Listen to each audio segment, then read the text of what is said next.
আসসালামু আলাইকুম সাহেব, কেমন আছেন? ওয়ালাইকুম আসসালাম ওয়া রাহমাতুল্লাহি ওয়া বারাকাতুহু। জি বলেন। আলহামদুলিল্লাহ। করছি লস এঞ্জেলস থেকে। জি বলেন। সাহেব, আমাদের জন্য দোয়া করবেন, বিশেষ করে আমার বাচ্চাটা, স্বামীর জন্য, আমার জন্য। আর আমি গত আল্লাহ 2 সপ্তাহ আমি আল্লাহ জাযাকাল্লাহ খায়রান। জি আমি গত 3 সপ্তাহ আগে বলছিলাম আমার ছেলেটা 13 ইয়ার্স ওই 4 ব্লক করে মসজিদে যায়। তো এখন ওখানে অনেক তাবলিক আসে, অনেক স্টেট থেকে, আমাদের আমেরিকার শিকাগোর থেকে।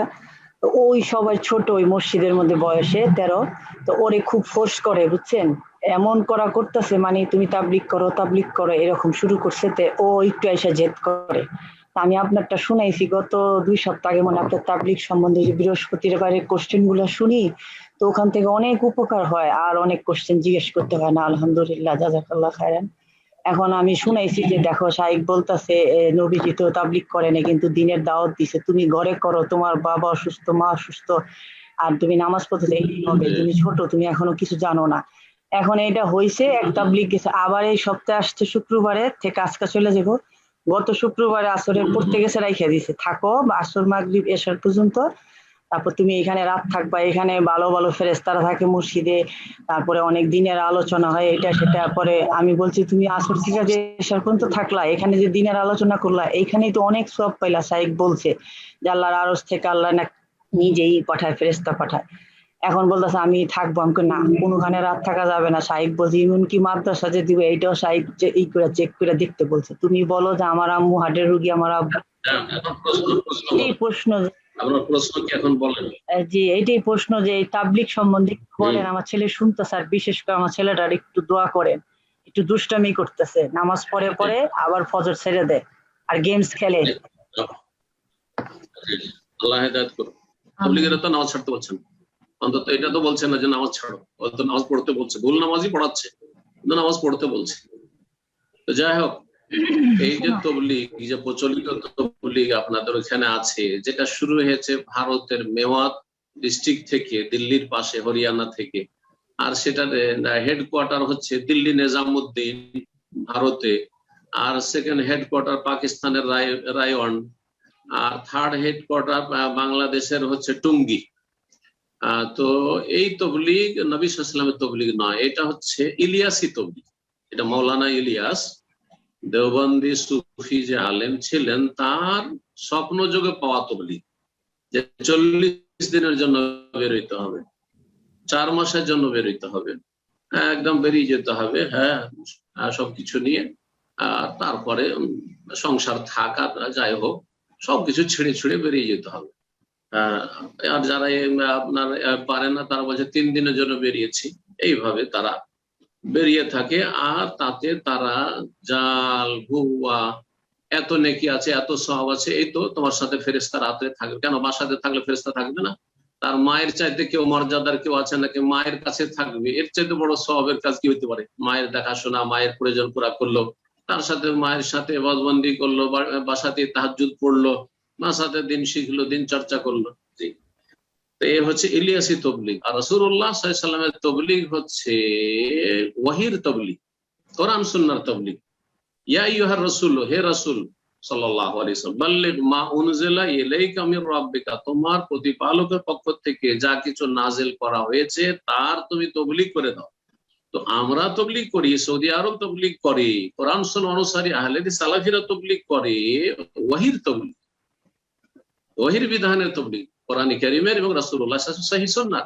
পক্ষান্তরে ইলিয়াসি সুফিরা, দেওবন্দি সুফিরা, এরা তবলিগ করে আপনার ইলিয়াসি তো মাওলানা ইলিয়াসের স্বপ্ন যোগে পাওয়া, যা স্বপ্নে তাকে দেখানো হয়েছে, স্বপ্ন কোন ইসলামের উৎস নয়।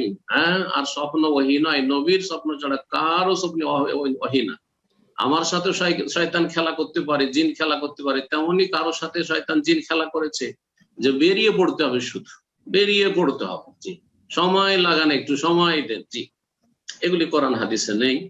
আল্লাহ যেন হেফাজত করেন। আমি পরামর্শ দেবো যে আপনার ছেলে এখন মাশাআল্লাহ কচি রয়েছে, কাঁচা বাঁশের মতো, যেইভাবে সেটাকে গড়ে তুলবেন, বা সানা আটার মতো, যেইভাবে সেটা রুটি তৈরি করে সেভাবে তৈরি হবে। রুটি তৈরি করেন, আর সেই রসগোল্লা তৈরি করেন, যা করেন গোল করে করেন, আর যা কিছু করেন, লম্বা করেন আর গোল করেন, তৈরি হবে। কিন্তু সেটা যখন পাক্কা একটা চিল্লা দিয়ে চলে আসবে তখন বড় শক্ত বাঁশ হয়ে যাবে। তখন যদি সেটাকে সোজা করতে যান তো ভেঙে যাবে, ভেঙে যাবে। সে তার দুনিয়া বরবাদ করবে, আখিরাত বরবাদ করবে, মায়ের অবাধ্য হয়ে যাবে এবং কোরআন সুন্নাহ থেকে দূরে চলে যাবে, শিরক বিদআতে লিপ্ত হয়ে যাবে। তাবলীগীদের আকীদাতে, তাবলীগীদের কিতাবে শিরক পর্যন্ত আছে। রাসূলুল্লাহ সাল্লাল্লাহু আলাইহি ওয়াসাল্লামের কাছে তারাহাম ইয়া নবী আল্লাহ, তারাহাম ফাজাইলে আমল তাবলীগী নিসাবে রয়েছে, জি, ফাজাইলে দুরুদে। তো সুতরাং এই ইলিয়াসি তবলীগ থেকে নিজে বাঁচুন, জাতিকে বাঁচান, প্রতিটি মানুষকে বাঁচান, আর কোরআন সুন্নাহর তবলীগ করুন। এক হাতে কোরআনে কারীম, আর এক হাতে রাসূলুল্লাহ সাল্লাল্লাহু আলাইহি সুন্নাহ। এবং এই ক্ষেত্রে আগে এলেম হাসিল করে তবলীগ, জাহেল মূর্খ লোক তবলীগে সময় দেন, বেরিয়ে যান করবে না। আর ইলিয়াসি তবলীগ হচ্ছে ফাজাইল আমলে, মাওলানা জাকারিয়া সাহেবের লেখা। মাওলানা ইলিয়াস স্বপ্ন যোগে এই তবলীগের সিস্টেমটা পেলেন, আর মাওলানা জাকারিয়া তাদের একটা কোর্স লিখে শুধু ফজিলত আর ফজিলত, ফজিলত ফজিলত, ফাজাইলে তবলীগ, ফাজাইলে নামাজ, ফাজাইলে রোজা, ফাজাইলে হজ, ফাজাইলে দুরুদ, ফাজাইলে সাদাকাত, এইভাবে বেশ কিছু ফাজাইল সংকলন করলে, যাতে কোনো হালাল হারামের কথা নেই, যাতে কোনো আকীদা মৌলিক বিশ্বাসের কথা নেই, যাতে তাওহীদ শিরকের কথা নেই, সুন্নত বিদআতের মাসাইল নেই, এমনকি ফিকহি মাসাইলও নেই। যেমন হানাফিদের বেহেশতি জওয়ারে ফিকহি মাসাইল আছে, ফাজাইল আমলে কোনো ফিকহি মাসলা মাসাইলও নেই, যে কেমন করে উযু করতে, কেমন করে গোসল করতে, কেমন করে তেমন করে, তাও নেই। এই হচ্ছে অসম্পূর্ণ আর শিরক বিদআতে পরিপূর্ণ আর স্বপ্ন যোগে প্রাপ্ত। এই হচ্ছে ইলিয়াসি তবলীগ। আল্লাহ যেন আপনার হেফাজত করেন, আপনার ছেলেরও হেফাজত করেন, প্রতিটি মুসলিমের আল্লাহ এই বেদাতি তবলীগ থেকে, সুফিদের তবলীগ থেকে হেফাজত করেন।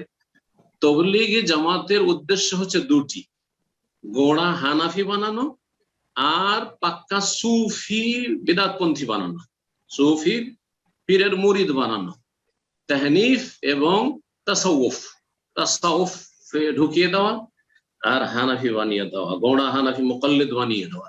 তো এই দুটো থেকে বাঁচতে হইলে কোরআন সুন্নাহর অনুসারী হইতে হবে, ফিরে আসতে হবে। আল্লাহ যেন তৌফিক দান করে।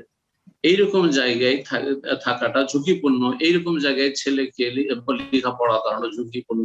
আপনি উত্তম বিকল্প খুঁজেন, প্রয়োজনে হিজরত করেন। আমাদের অনেক ভাইরা নিউ ইয়র্কে ছেলে, সেখান থেকে মিশিগান চলে গেছে। আপনারা জানেন অনেকে যারা আজকে জুমে প্রোগ্রামে আছেন, অনেকে চলে গেছেন, অনেকে যাচ্ছেন, অনেকে কেউ বাফলো চলে গেছেন, যেখানে কোরআন সুন্নাহ ভিত্তিক আপনি ইলম শিখতে পারবেন। আরব শেখদের কাছে হইতে পারে, আরব শেখরা তুলনামূলক ভারত, বাংলাদেশ, পাকিস্তানের আলেমদের চাইতে অনেক ভালো, শিরক বিদআত থেকে মুক্ত।